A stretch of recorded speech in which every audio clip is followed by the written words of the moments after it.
দিও না। আমি আরেকটা বটিকা খাবো। ও বল্টু,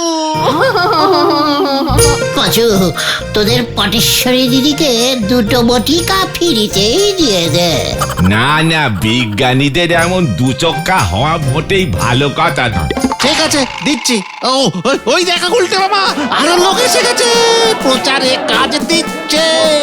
এই সুযোগ আমি তালি পরে চা বিক্রি করি। হরি বল, হরি বল। গুলটে মামা, লালালা, লালালা, লালালা, আমি অমর হয়ে গেছি, আমি মরবই না। না, না, না, না, না। বেশি নাচিস না পটু, মানে কথা এখনো কিছুই প্রমাণ হয়নি।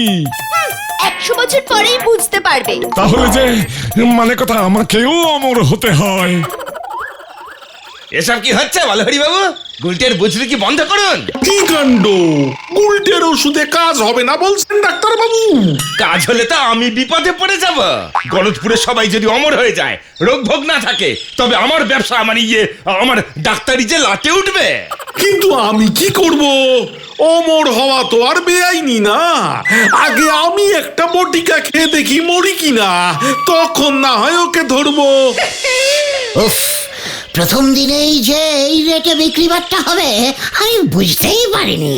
আরো একটু বেশি করে বটিকা আনতে পারলে না? ঠিক আছে, কাল 2 বোতল আনবো।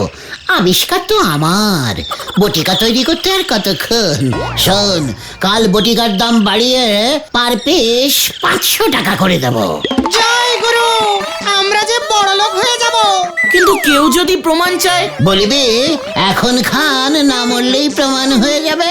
দেখবি লোক সন্দেহ করে হলেও কিনে কিনে খাবে। এইমাত্র